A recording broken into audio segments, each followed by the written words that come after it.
大家好，这里是非创新、非时事、非要跟你说到的非要播报，我是辛博，我是豆豆，好久没有录综艺节目啦！再一次回到摄影机前是什么感觉？豆豆，很璀璨，很明亮，就像咱们这个行业的过去一样。哦，那现在有什么具体的变化吗？哎，上次我录节目的时候，我旁边的可是庞博，这一次呢，也是博。旧博不去，新博不来。嘿嘿。近日，职场发小的概念突然引发讨论，说的是那些初入职场时结识的第一批同事，大家共同经历职场菜鸟期，关系纯粹不设防，被网友们称为“职场白月光”。我的职场白月光就是王冕，当时呢他还不是大王，我们都叫他小王。那现在呢？现在叫他冕哥，冕总。那他叫你什么呀？他叫我免礼。他混得太好了，我嫉妒他。我最近在巡演自己的专场，算你厉害。我想邀请王冕来看，你知道他是怎么回复我的吗？请看大屏幕。冕子哥，国庆节1、2、3，有工作吗？有空来看我专场吗？我国庆节要录节目，连录5天，遥祝专场顺利，大卖。忙，哎呀，忙啊！我怎么感觉他就是在显摆自己有综艺录啊？最近我的专场也在巡演，冕神，有空来看吗？可以通过我的好友申请吗？你不用这么麻烦，我帮你问。冕哥，你现在有空吗？啊，回答我 ，Look in my eyes。啊不，哎我录节目呢，我录节目呢。那啥，你们先忙，我录节目忙呢啊。他今天确实是在录综艺，还带来他新的职场发小马迪。虽然5哈没来，但2哈来了。哈哈哈哈。近几年呢，群像的概念也备受观众的喜爱，包括5哈、10个晴天、再就业男团0713等等。脱口秀演员也有自己的群像，大家请看大屏幕。脱口秀好像已经没有群像了。其实有2个群。大家喜欢群像，是因为观众可以在多元角色中找到自我投射，你总能在群像里面找到平行世界的自己。如果你擅长领导、把控全局，你就会喜欢何炅老师；如果你喜欢活跃气氛，你就会喜欢谢娜和薇娅；如果你喜欢和大家一起玩，但总插不上话，你就会喜欢吴昕、杜海涛。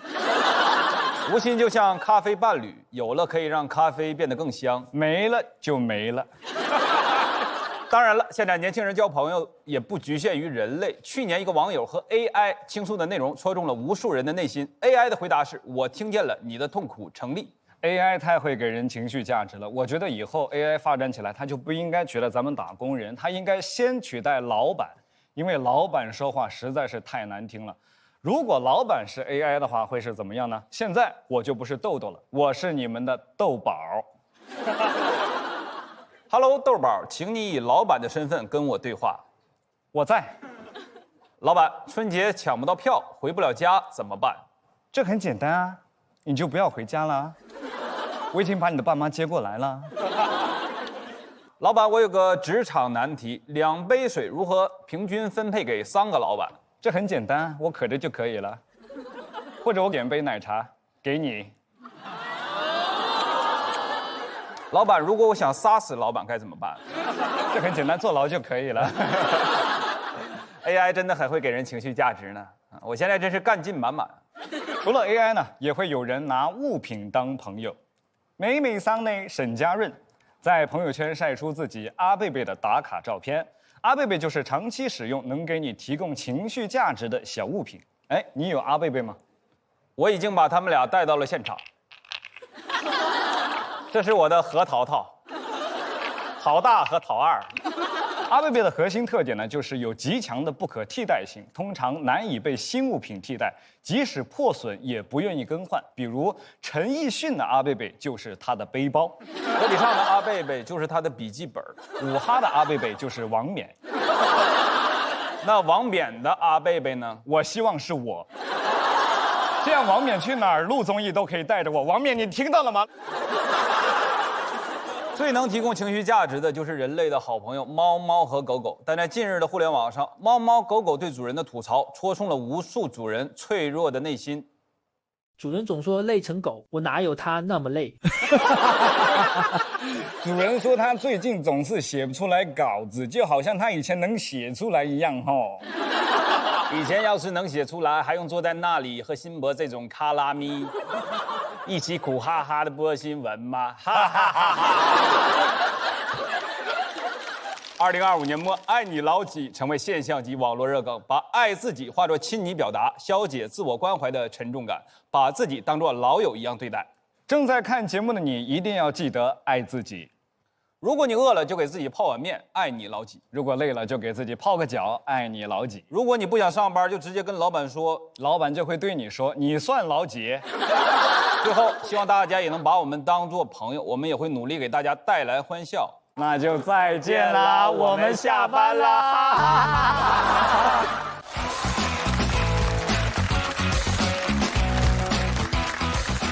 大家好，我是唐湘玉。哇，特别开心，今天来到稀有秀见到大家。节目组其实前几期就邀请过我，但让我讲讲比赛后今年的生活，我没写出来。今年资源一般啊，没去走红毯，尖叫之夜也没叫我，春晚更是没通知。然后稀有秀叫我，我就赶紧来了，总比没有强吧。现在对外我都说我是为了稀有秀推掉的春晚。但家里还以为我还是混得风生水起呢，啥事都让我给长长脸。之前有一个亲戚受伤了啊，要来上海的医院看，说挂不上号，家里给我打电话说人家被撞了，你可不能不管呀。那不知道的还以为是我撞的，我怎么管？说让我跟那个最好的九院说一声，给他加一个专家号。我没好意思说，我只在九院做过医美，最多给他加一个超声炮。先别管腿好没好，脸肯定长了哈。然后人来那天呢，我不在上海，没法去接，我爸不乐意了，说你就没个朋友？我说有，南瓜送完这一单就过去。虽然哪儿没去，我也没歇着啊，我还在坚持学跳舞。那网友的评论也越来越离谱，以前说我跳舞有口音，现在说我跳舞有嚼劲，很扎实，像山东大馒头。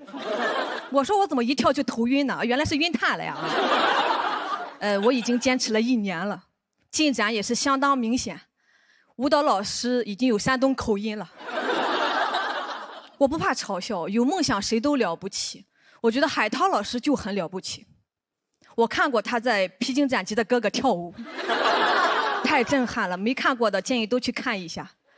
4分钟后你们会回来骂我的。开玩笑，没有人能坚持看4分钟。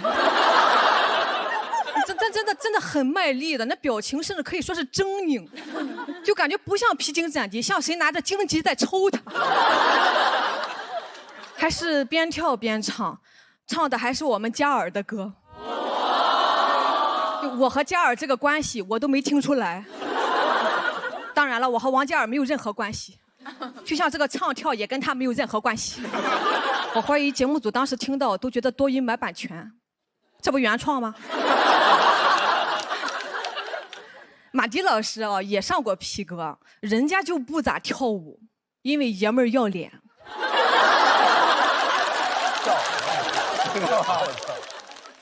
我以前段子里还讲过就是我在北京待过9年，上学工作啥的，我一直以为我这个口音是京片子，我还装过北京孩子。现在装不了了，我很难30多岁还自称孩子，我也要脸。每个人的丢脸方式不一样啊。那马迪老师演出的时候说错过地名，要破防了。巨好笑。把那个哈尔滨说成石家庄，把呼和浩特说成呼伦贝尔。我觉得是有原因的，是情有可原的。你看，你在南方的艳阳里大雪纷飞，我在北方的寒夜里四季如春，他连南北方都能搞错，四季都能错乱，记错地名可太正常了。马迪老师，你知道这是哪吗？这是我的食指。一个小的幽默啊。我报了舞蹈课之后啊，那个欣姐很关心我的学习进度，就是还发微信关心过我。对，我们俩是朋友，能听出来吗？对吧？谁还没有点娱乐圈人脉呢？但我从来没有跟欣姐说过，我想上浪姐啥了，因为欣姐人太好了，她一旦知道她的朋友有这个梦想，肯定立刻帮我想办法。我不想给她这个压力。欣姐这一段你就当没听到啊，你听到了吗？那舞蹈确实弱一些，我也承认啊，我当 vocal 也行啊，vocal， 唱歌担当的意思啊。我今年呢发行了自己的个人单曲《数星星的晚上》，至今也没有等到演唱的机会。我第一次，你先把段子讲完，咱又不是音乐脱口秀。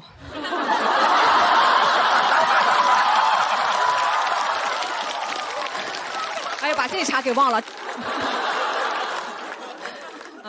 确实没有等到那个 live 的机会啊。我第一次 live 还是在我们县城的小公园，我用一个大爷的点唱机唱的。我当时唱了好多遍，我还发了条朋友圈啊。不一会儿就有老乡穿着睡衣赶来了，让我把麦克风关了。没有关系啊，内娱暂时现在没有我的舞台，那我就自己创造舞台。我的新专场《糖》在充足的脱口秀以外，还会有 live house 的 part。可能很多朋友已经刷到了，对吧？欢迎大家来剧场看我，来感受我的幽默和唱跳魅力。谢谢大家，我是唐香玉，谢谢。谢谢康康音乐，掌声，谢谢。Hello， 大家好，我是吴昕。谢谢。今天呢，很开心来讲脱口秀啊。其实呢，在座的很多人可能不知道，我才是那个脱口秀初代的领笑员。那么在19年的时候，其实我是那个拍灯的。当时呢，我们王冕还是选手。现在不得了啦，冕哥，综艺常客，在武哈里认识了好多好哥哥。哎，你说你认识这么多大明星，这期是朋友聚会，你朋友怎么只有马迪呀？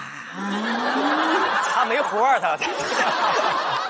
不过咱们这个脱口秀行业啊，这几年其实变化是挺快的哈。王冕都不讲脱口秀了，我还在讲脱口秀。冕哥，记得给我拍灯哈。今天呢，杜海涛也来了。其实大家应该都知道啊，我俩是在闪亮新主播里认识的。当时呢，他才高3，一直呢在我旁边小声的这个背单词，然后我就走过去一看，背的是 A B C D。哎呦，我心想，我说这水平也太一般了吧。结果公布成绩，人家是冠军，我是亚军。这么多年过去了，你看他拿冠军能怎么样呢？他还不是在5个人里边当小弟。哎呦，这里边没有说王冕的意思啊。不过呢，咱们海涛现在这个文化水平也上来了，人家呢没事写诗，还有一个笔名叫杜树。我可以跟大家分享一段他给咱们亲爱的何老师写的一段诗，内容是这样的：从我懂事以来，这条河就陪着我一起长大。这条小河滋养了田地，也哺育了我。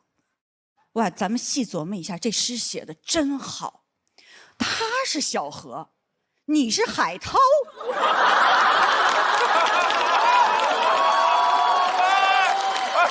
别乱说，别乱说。你让小河包容了海涛。哎呦，这水平，这诗不会是 AI 写的吧？小杜，小杜，哎，我在。闭嘴。最近呢，有一个好消息想跟大家分享一下，因为我跟海涛呢也弄了一个播客，叫《掏心窝》。有一期呢是在海涛家里录的，但是大家也知道海涛这个人吧，他太抠了。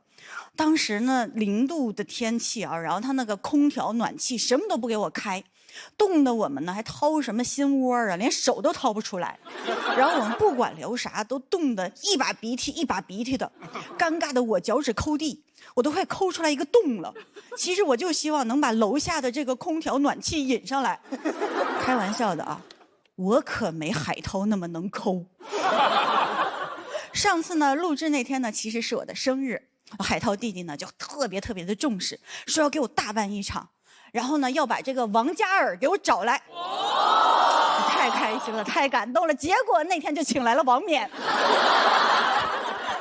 其实呢，王冕人真的很好啊，知道是我的生日，二话不说就来了。然后在我心里，我觉得这朋友真的没话说。毕竟呢，那天我准备的问题呢都是关于问王嘉尔的，我对你真的没话说。虽然吐槽了海涛呢，但在我心里他一直非常的勇敢，没有舞蹈功底还敢上 P 歌，表现的果然很一般。我刚刚相遇也提了他想上浪姐的事儿，你的舞蹈我看了，很不一般。你跳舞呢确实有口音，姐妹，要不咱还是再练练吧？你已经练过了。你说让我推荐你上浪姐，哎，要不你试试 P 歌呢？那边海涛都要，缺人，马迪都上过。说到这个马迪啊，我在我家那闺女的观察室啊，见证了他和李纯的爱情。他们俩真的太腻歪了，这个腻歪的程度啊，可以说仅次于海涛和孟晨。去年呢，马迪和李纯也领证了。但是网友呢可是不相信的，在评论区里问马迪说：“你和李纯是同居了吗？”马迪回：“你是不懂什么叫结婚吗？”马迪，网友懂什么叫结婚，只是不懂李纯和马迪结婚。你这么着，你来掏心窝，你好好解释解释，这网友马上就懂了。但是记得一定要多带2件衣服，因为海涛家真的太冷了。其实呢，我现在不仅节目需要嘉宾，直播呢也需要嘉宾。但是呢，我这个人说实话，朋友确实不多。上次直播呢，我就只敢喊嘉哥，因为直播间嘛，能来的真的都是家人。那天嘉哥就非常主动地问我说：“我真的不用介绍产品吗？”我说：“对，你就站在这儿就行，你不用多说话，你就找找当年我和海涛的那种感觉。”我这个人呢，虽然说朋友不多啊，但是呢，我的朋友我自认为都是可以成为一辈子的好朋友。那么今天我来呢，其实是也想多社交。要是能和越来越多的人呢，能成为好朋友，那就太好了。要是处不成呢，也欢迎各位来我的直播间当家人，肯定不会让你空手回家的。谢谢大家，我是吴昕。嗨，好，大家好，我海涛。刚才大老师说了，说我不会读“毕业”这个词，确实是这么回事儿。因为人生就是一个学习的过程，所以我的词典里就没有“毕业”这个词。哎呀，这个借口不错啊！我当时毕业那天想到它就好了啊。从英国回来以后呢，我一有机会就想跟朋友们来一个 small talk。有人问我英语学的怎么样啊，我就会用纯正的英伦腔，轻轻地凑到他的耳边，跟他说一声 so so。他说 so 了呀，全是你吃喝玩乐。网上老说，就是我这种啊，咱们这种啊，就是英国留子是1年英水硕，1生英伦情 ，That's no true。我去了21天 ，21 days， 都懂啊，都明白啊，已经有1生英伦情了啊。一会儿有空的别走，晚上一起喝个下午茶。接下来聊聊我老欣姐啊。我跟欣姐的友谊呢，刚才也说了，开始于闪亮新主播。那次比赛呢，欣姐在15万人中脱颖而出，获得了闪亮新主播全国亚军的傲人成绩。至于我就没什么好说了，我就是一个平平凡凡的全国总冠军。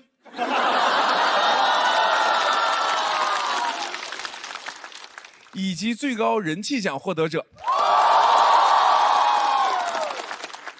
冠军的英文是 champion， 那亚军呢？无心。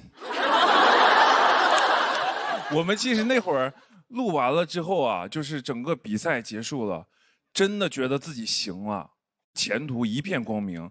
但是谁知道后来我跟欣姐录节目的时候，真是说不上几句话。当时一收工呢，我们俩就互相鼓励，然后欣姐就说：“今天我说了5句，海涛你呢？”我说：“我说了7句，真棒！”所以为什么我跟欣姐呢友谊可以这么长久呢？就是因为我俩呀，谁都没比谁强。当然现在不一样了啊，都好起来了。欣姐去了浪姐，我去了 P 哥，啊，欣姐去浪姐发光发热，我呀去 P 哥咱们展示幽默。如果没有觉得幽默，说明没有看过我的唱跳。啊，想看很奇怪啊，很奇怪，就是我不知道，就是为什么我跳舞会成那样，就是我也不知道为什么，就是跳成那样了还给那么多镜头，然后我不知道，然后我一到这种场合吧，大家还想看，我不知道为什么 why。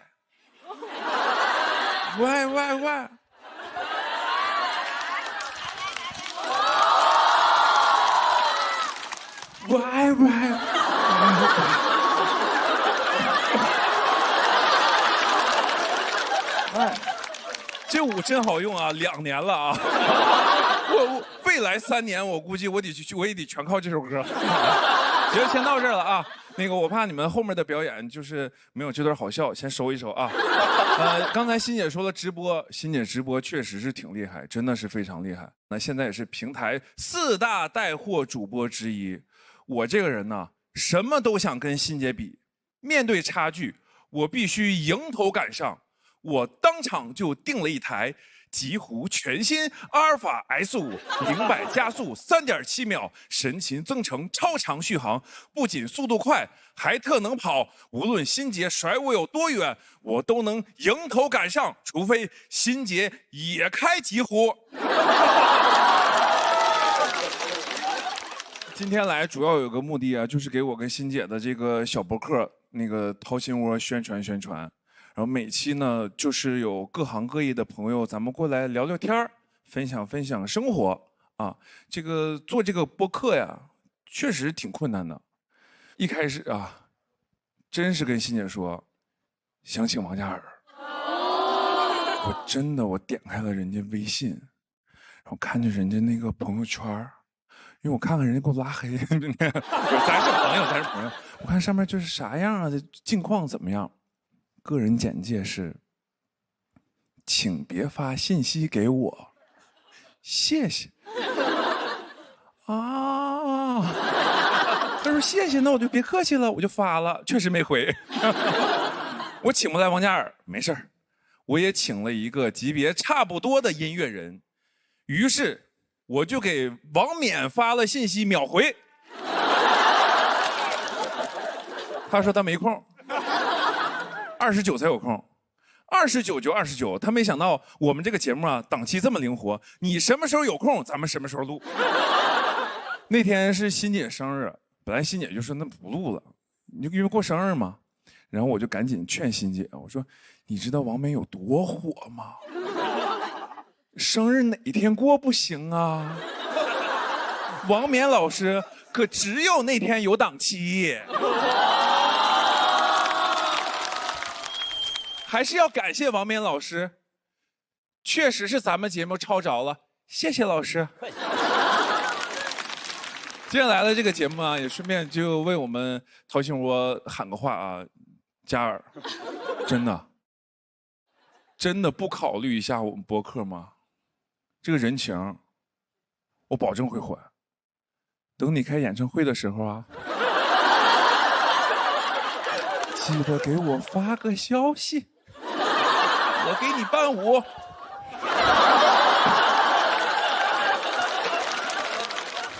出道20年了，我的愿望确实是想出个诗集，就可能看着不像，但我确实是爱写点东西。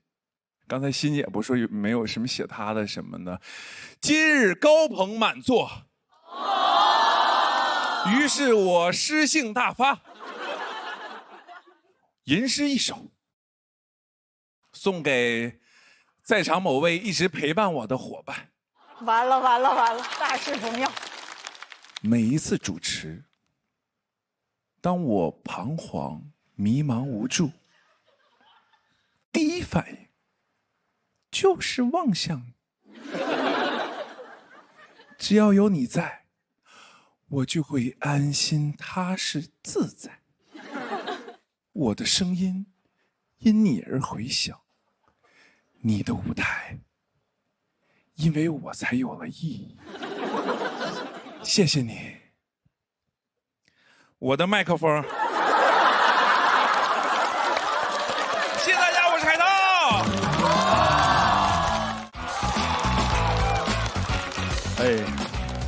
大家好，我叫辛博。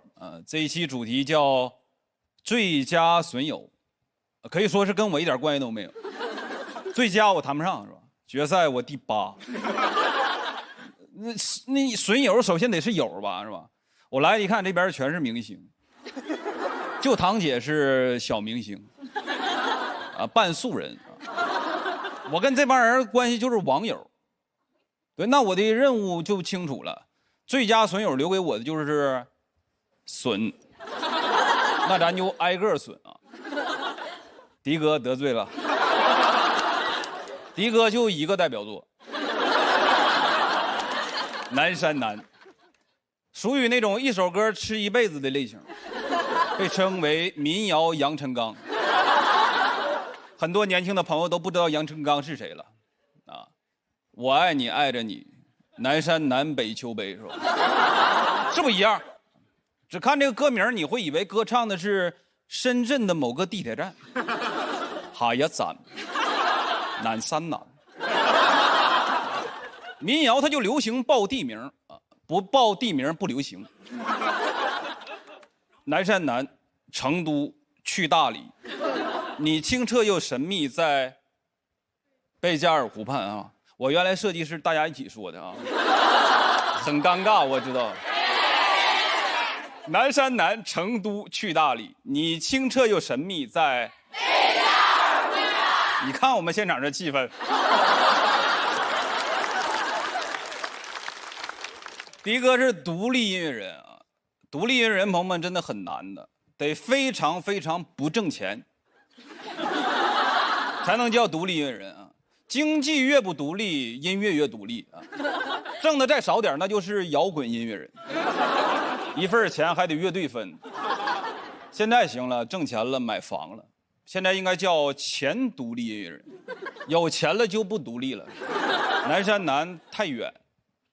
北海北太偏，现在能入他眼的就只有内环内、人上人，均价88000。大家同为创作者，其实很重要一点就是不为自己早期的作品感到羞耻啊。很显然，迪哥羞耻了，很羞耻，否则他不会说爷们要脸3天就会写出来。南山南确实简单，翻来覆去就4个和弦，全按套路出牌。怪不得王冕天天跟你玩呢。王冕的歌就3和弦，王冕的音乐就是马迪的青春版。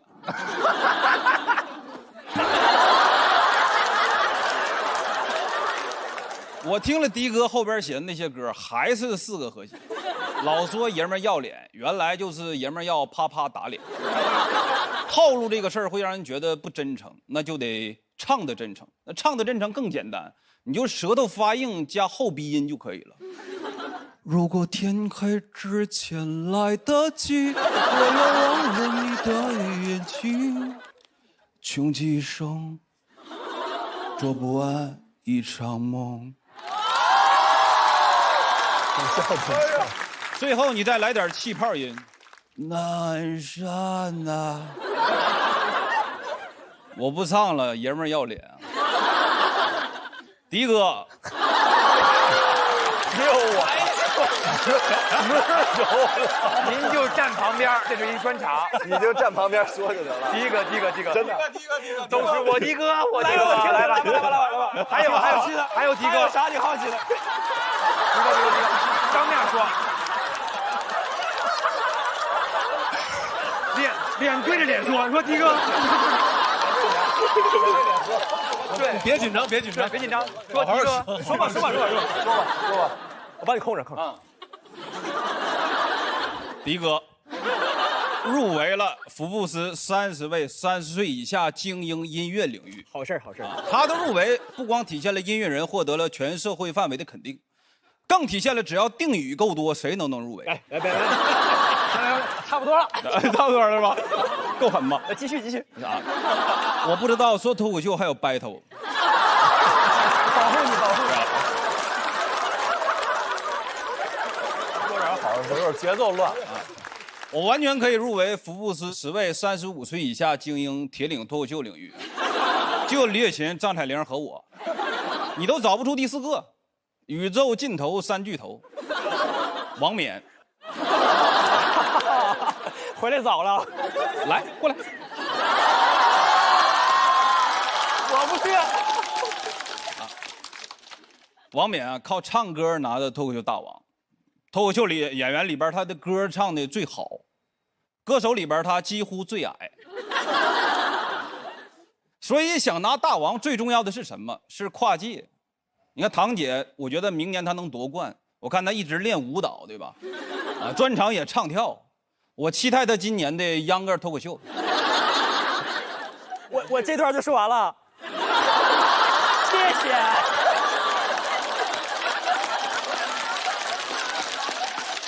特别感谢的就是海涛。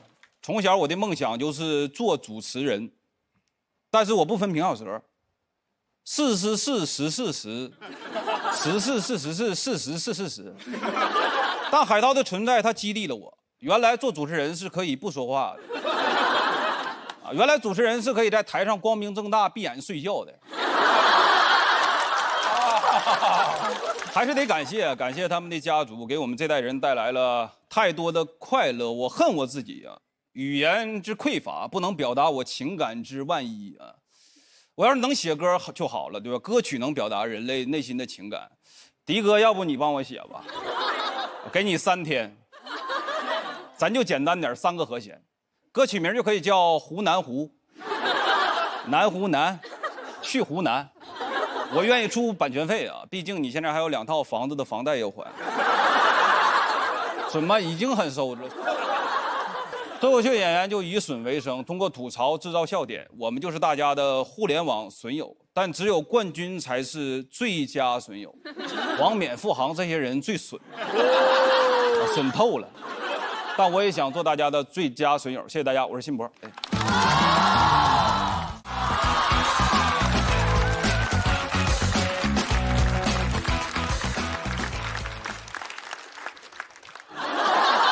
大家好，我是马迪。今天来呢，就是来跟这帮脱口秀的要版权费的。因为现在我觉得这个脱口秀演员创作特别的枯竭，还有说那个我和弦写的简单的，我觉得他脱口秀说的也一般。你看今天我的梗，光今天就被说了3、4次了，对吧？啊。我说这个脱口秀抄袭都抄袭到独立音乐人这儿来了，是吧？脱口秀有这么难写吗？脱口秀好写，太好写了。我为什么不写？啊，是。但我今天为什么又来了呢？因为爷们儿也得要钱，所以今天啊我就来了。就是这个北京孩子这个梗刚出来的时候，我觉得我也挺欠的，但是我得跟大家说一下为什么这个梗能出来，还原一下。了解我的朋友肯定也能猜到，我当时喝多了，人家给备的茅台免费，必须哭一顿喝。但你知道喝的时候有多开心，你醒的时候就有多尴尬。我当时非常想找一地缝钻进去，但是转念一想不行，钻地缝不太好。咱是一北京孩子，钻也得钻地道。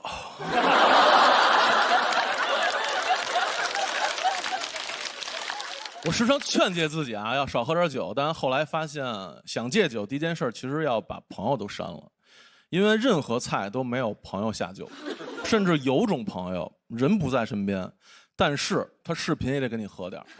我就有这么一位朋友，陈赫。对，每次我就跟他说啊，我说我真戒酒了，我不喝了，再也不喝了。陈赫会说什么呢？他说好，我陪你一起。咱们一起戒酒，消愁。感谢啊，感谢能让我讲出这么烂的谐音梗。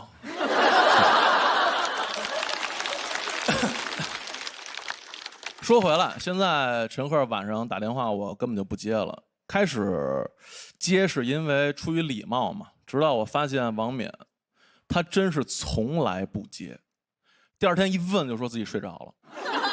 我说要不怪不得他个儿矮呢，这心眼太多给坠的。脱口秀 Dr. Dre。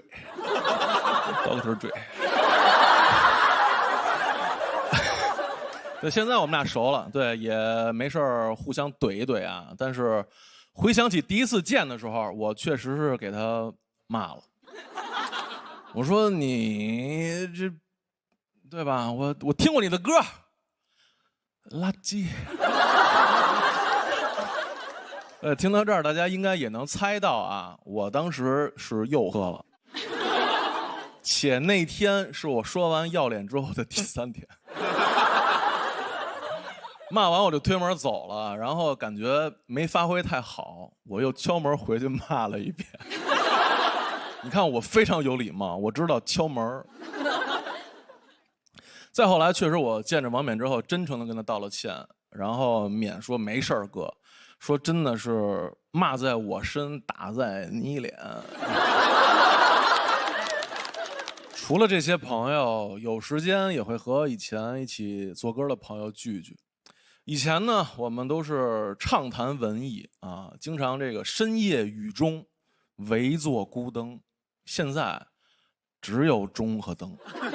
啊，以前都是聊诗和远方，现在是卧室和软装。就想起来年轻的时候生活还是非常单纯的，但现在不一样了，现在不单了，有纯了。结婚之后，对大家对我这个逐渐丰腴的体态也颇有关注，对吧？所以我现在也开始减肥了，就为悦己者容嘛。我听那个杜海涛老师也一直在减肥，是不是？你看又瘦了，没关系，你会胖回来的。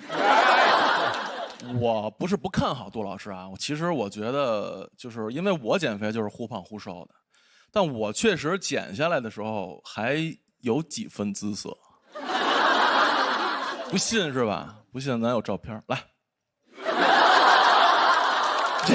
这是袁彬。哎，这才是我。说实话，你不仔细看，你真的会混淆。但是我建议大家也不要太仔细看，好吧？不要太仔细。肥确实一直在减啊，这是我一生的事业。主要是现在生活过于幸福了，很容易懈怠。然后呢，说只能尽量少吃，实在馋了怎么办？实在馋了就喝点酸奶，喝安慕希整颗蓝莓酸奶，超大蓝莓，超多颗粒，新鲜更好喝。挣点小钱。但是导演组说北京人是这么说话吗？咱们来一下啊。您猜怎么着？咱们北京孩子打早就得来一口酸奶，那叫一个好喝。钱真难挣。谢谢谢谢。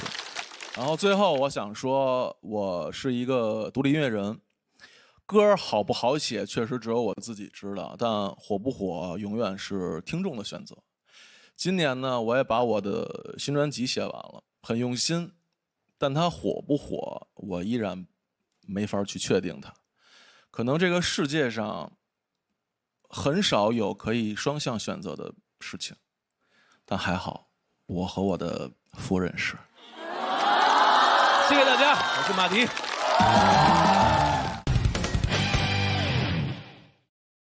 这个常规节目呀，这时候就要玩这个默契大对决了。但是我们不是常规节目，对不对？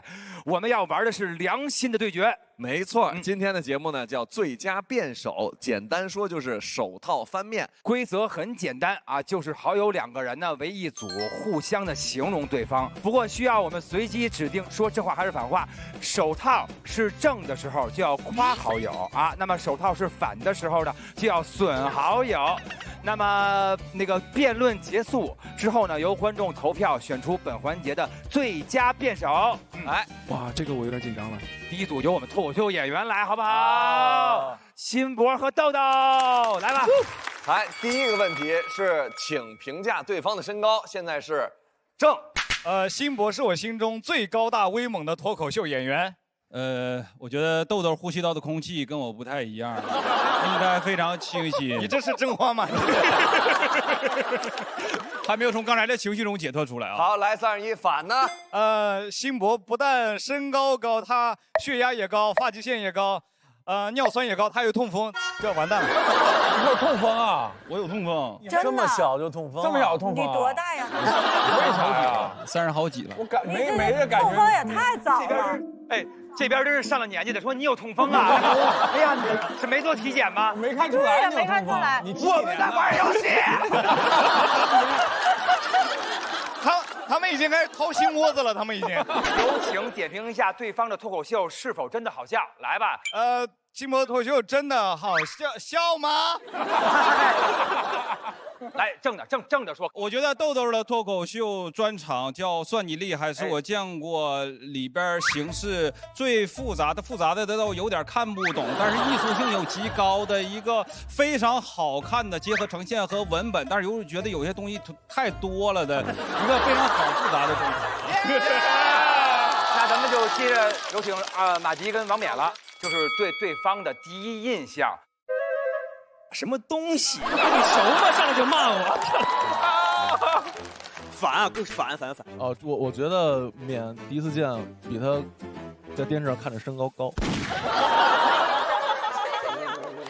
其实我也是，我第一次见马迪老师，就是我觉得他比电视上瘦很多啊。对，然后就是跟似的胖。不是，那你这怎么接骂？你这怎么接骂？你两个好，像骂呀！你这，因为我俩是真熟。你第一次见面，马老师咔开个说，好，来啊，来，那咱们来3、2、1，最后一发了，还是对方第二印象也行，就后来对他怎么着了？哎，后来接触之后呢？接触之后，这是一个风趣、善良、幽默，然后暖心的弟弟。欢迎暖心的弟弟。你让他不，你让他玩这份行不行？来，下一题，这回是要点评一下对方的音乐作品。反全在我这儿啊，大老师。对呀，因为他当然，我觉得什么叫独立音乐人呢？独立就是只有自己听得懂自己的歌，就是独立音乐人，别人根本听不懂。好，孤芳自赏哦。没意思哦。来。大老师反吧，行不行？不能只是我不是人吧？对，您这么玩到最后就是剪出来马迪一直在夸王冕，王冕一直在骂马迪。剪完之后，王冕说：“你独立音乐人，你的歌只有自己能听懂。”完，马迪说：“你是一个心地善良、对人友好、风趣幽默的好人。”我说你是，然后又一剪，你是瘦猪，你是一个好弟弟。你风趣善良幽默，现在马老师过来，真的别难为剪辑了，大老师。马迪老师是心在唐僧，哇，了不起！来，正，还是正啊，还是正啊，烦，这是晕了，来。但第二印象是吧？说他音乐作品，他有音乐作品吗？哎，你看看，哎，这主持人，那他现在是反还是正啊？现在你想要咋样就。我觉得马迪老师非常有才华，真的，他不只是你什么东西，那歌有更。我不玩了，你别拿我撒气。到你们喽，来了。我的天哪！哎，第一题，请评价一下对方的穿搭。对方的穿搭必须得这么说了。哎，啊，对，这必须得啊。我觉得欣姐的这个穿搭真的是很美。我记得我们逛街的时候，然后我有一次就是在沈阳，然后一个商场，我一晃过去了，然后我就看见一个那个模特啊，然后就是长得就很好看。我说欣姐这好像你啊，然后一看是赫本。赫本哦，我说欣姐还真是像，你看看。对，欣姐真的是东北赫本，然后她就东北赫本。我要夸这么长时间的。没人让你来吧。啊，这么我也没想到怎么夸他。我说那么老半天，我都真是掏心掏肺的。没有，海涛从小那个所有品牌的时尚单品，海涛总是第一时间把它买回来，并把它穿在身上。哇塞！所以其实他真的是一个很潮的人，但是品牌都很不高兴。Yes， 就是反是吧？然后咱们说完穿搭之后呢，咱们要说一下对方的才华。哎，才华就是说业务水平。好，涛哥来喽。才华啊，你有啥才华？你是亚军。市场会告诉你冠亚军不重要。哎呀！欣姐的才华在节目中呢，就是她打不着点儿上。但是我觉得挺好，因为毕竟我们共同成长起来的。我看到他的进步，我就难受。哎呦，把心里话说出来了。我看到他进步，我就觉得值得，因为欣姐就像一盏明灯一样，然后在我面前就是关了，关了，他又打开了，打开的时候我就知道我该它关又灭了，它一直闪烁啊，它就像闪耀的灯球。关了，你去那边待会儿呢好，谢谢。好嘞，感谢各位啦，谢谢各位村友啊，谢谢。是的，那个现在又到了咱们今夜喜友秀的最后了啊！大家看我背上了吉他啊，就是想呢弹琴跟各位聊聊天，好不好？哦，你们俩一块儿来的呀？这位男生和这个女生，哇，那这位女生。你长得好看又清秀，旁边这位怎么这么丑？不是，没唱完呢，怎么这么丑？这像我的老朋友。耶，来了，是的，我们又带着音乐来演出了。大家肯定知道啊，一说音乐要演出，那我就要介绍那位老朋友了，对不对？老跟我合作音乐的那位朋友，那么他是谁呢？来了。鼓起掌来！我的这位朋友，他特别幽默，特别逗。我和他一起演过很多秀。他的身高和我差一头。他就是我的好朋友刘宇宁。你以为唱你呢？哎呦，我差一头的多了，他比我差一头，刘宇宁比我差一头。不是，别生气，别生气啊！因为我们演过好多歌，我是认真的给你来了哦，王冕啊，你好，我是认真的给你准备了一段，不是说咱俩每人准备一段吗？啊，你这样我就有点难过了，真的。而且我唱完之后显得你非常不是人。哦，就像你刚才那样吗？真的，我是很用心的。是吗？那我听听什么样啊？你有张能说会道的嘴，真夸我呀！你的歌儿红遍大江南北，那确实。我们每次见面总是互相对，但我还是很爱你，马迪。耶！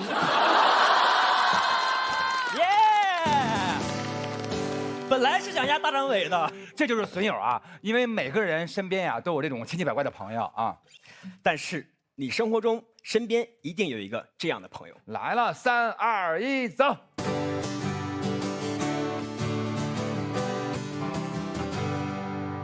你肯定有个这样的朋友，总是把你打火机顺走。你肯定有个这样的朋友，穿衣服就爱露出名牌大 logo。你肯定有个这样的朋友，当在一起吃饭的时候，他不看吃的，他不看喝的，他只偷看你的女朋友。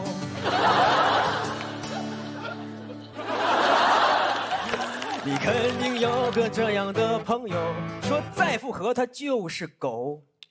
你肯定有个这样的朋友，得了关节炎无法用食指比划数字9。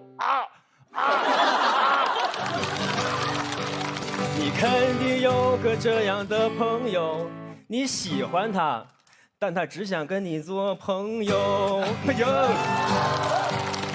肯定有个这样的朋友，他素质低下，人品低劣，还说因为喝了酒。你肯定有个朋友，从小最期待周六，因为在电视上能够看到维加谢娜喝酒。别着急，别着急，还有一句呢，还有一句，3、2、1，我们人民却是美长楼。大家肯定知道吧？还有那种好久不见的朋友。今天我要唱一个很久不见的朋友，大家想一想。我有位朋友，好久不见，一直很想念。他带着他的对象来做客，刚到我家门前。他先冲过来，给我一个深深的拥抱，然后趴在我的耳边说：“一会儿我对象问你的话，你就说昨晚咱俩在一块儿，求你了，爸爸，求你了，爸爸。”这都是什么烂朋友啊！这种朋友就应该拉黑，就应该拉黑。像你们这俩朋友，我才要拉黑。原来是猴哥啊！你真了不得！怎么样，猴哥？嚯！像这种惹我生气的朋友，就该通通拉黑。是的，但是有些朋友们啊，拉黑别人不好意思，怎么办呀，猴哥？要知道那些朋友是在克你，所以现在我就用朋克的方式来教你，一起拉黑他！